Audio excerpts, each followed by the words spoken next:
Today's films were made on a lot of drugs. I guess that's the introduction we're going with. I've seen some strange films before, but nothing that I would directly describe as avant-garde.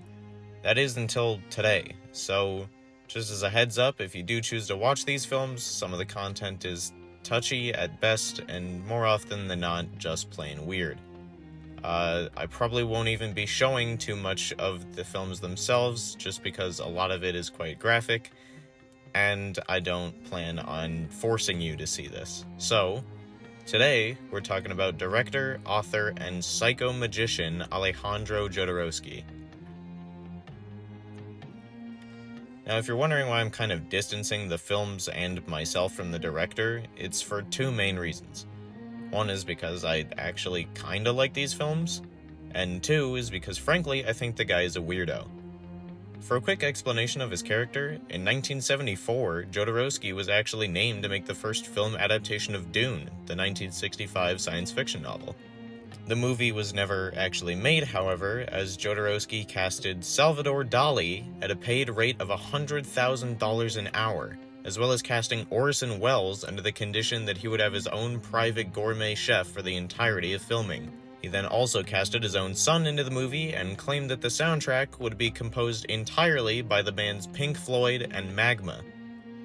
Supposedly, if the film were ever actually made, it would have been 14 hours long, as the script was more than the size of a phone book. Also, in case you glossed over the introduction where I said he was a psycho-magician, that's a self-proclaimed title that is part of his own spiritual system, which supposedly borrows from alchemy, tarot, Zen Buddhism, shamanism, and heavy usage of LSD. And his first film, Fondo y Lis, was so controversial in Mexico that it was outright banned. So, yeah, that's the kind of movies we're talking about. For today's episode, I watched his films El Topo, which apparently John Lennon loves so much he gave Jodorowsky $1 million for his next film, The Holy Mountain, and Santa Sangre. And yeah, I can see why they're problematic. Honestly, I can't even begin to describe what they were like to watch. All I can do is approximate the feeling that they gave off, which is frankly kinda just gross. His movies are filmed with so much stuff they want to talk about that I couldn't even begin to describe the themes in them except by calling them spiritually abusive. I think that's a pretty good term to use. They also feature a lot of taboo topics and prominently feature disabilities and nudity.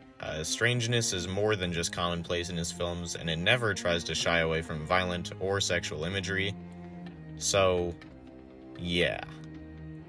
There are a lot of times that you have to guess how an artist views the world by analyzing their work, but with a personality like Jodorowsky, that's not always the case.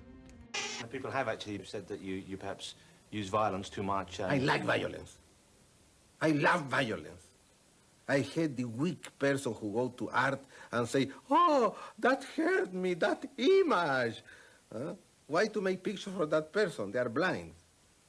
Poetry is violent. This is the reality. They are so much in a violent world, so much, they don't want to see that.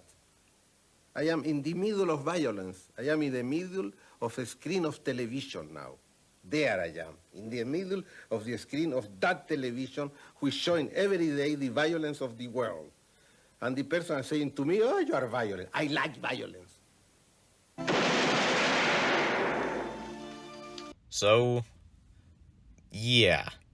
These films were crazy, touchy, and downright gross, but that seemed to be kind of the point. I'm not sure how I feel about recommending watching these films, but I've already made a whole episode about them, so I guess if you feel inclined to make yourself feel gross for probably the rest of the day and maybe into the next week, then you can watch all of these films available on Amazon Prime Video. This video was made possible by Alejandro Jodorowsky, and personally I'd like to also thank everyone who didn't fund his rendition of Dune. I'm Tyler Douglas. Thanks for watching.